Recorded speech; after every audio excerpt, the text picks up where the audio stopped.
प्यारे बच्चों, हम आज राजनीति विज्ञान के तहत सत्ता की साझेदारी का अध्ययन करेंगे और इसमें बेल्जियम और श्रीलंका दो देशों का अध्ययन करेंगे। बेल्जियम एक यूरोपीय देश है और इसके लिए हमको सबसे पहले विश्व का मानचित्र देखना पड़ेगा। और विश्व के मानचित्र में आप देख सकते हैं यहाँ पर यूरोप है। यूरोपीय देशों में हम बेल्जियम को ढूंढेंगे और बेल्जियम जब हमें मिलेगा तो बेल्जियम आप ये देख सकते हैं एटलस में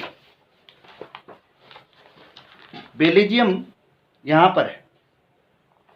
और बेल्जियम की जो सीमाएं हैं ये फ्रांस से लगी है, नीदरलैंड से लगी हुई है, जर्मनी से लगी हुई है और लग्जमबर्ग से लगी हुई है। बेल्जियम की जनसंख्या 1 करोड़ से अधिक है, जो हमारे भारत में हरियाणा राज्य की जनसंख्या की कुल आधी जनसंख्या है।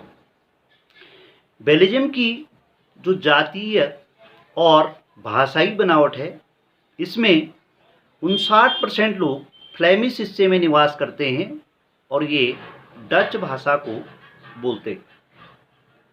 40% लोग बेलोनिया क्षेत्र में निवास करते हैं और ये फ्रेंच भाषा को बोलते हैं।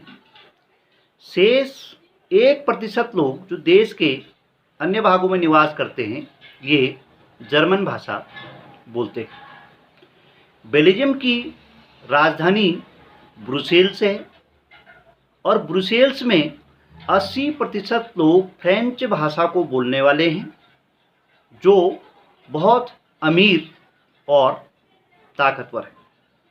और शेष 20% लोग डच भाषा को बोलने वाले हैं, जो बहुत गरीब और कमज़ोर लोग हैं।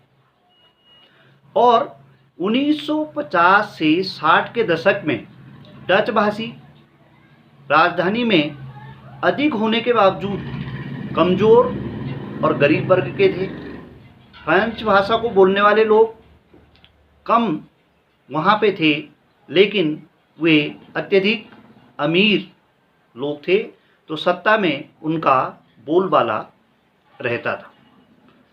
और दूसरा जो देश है ये एक एशियाई देश है, श्रीलंका। यहाँ भारत के मानचित्र में आप देख सकते हैं, हम हमेशा देखते रहते हैं भारत के मानचित्रों में, मानचित्र के नीचे का ये भाग समुद्र के बिल्कुल बगल में श्रीलंका है। और ये श्रीलंका भारत वर्ष में तमिलनाडु के दक्षिणी तट पर है और यहाँ पे जनसंख्या 2 करोड़ से अधिक, ये भी आप देख सकते हैं, ये ग्लोब में श्रीलंका का मानचित्र है। यहाँ पर लगभग हरियाणा के बराबर जनसंख्या है। जातीय बनावट श्रीलंका की 74% लोग श्रीलंका में सिंगली भाषा को बोलने वाले और बौद्ध धर्म को मानने वाले लोग निवास करते हैं। और 18% लोग श्रीलंका में तमिल भाषा को बोलने वाले निवास करते हैं। और इसमें भी हिंदू और मुस्लिम दोनों प्रकार के तमिल हैं। श्रीलंकाई तमिल 13% हैं।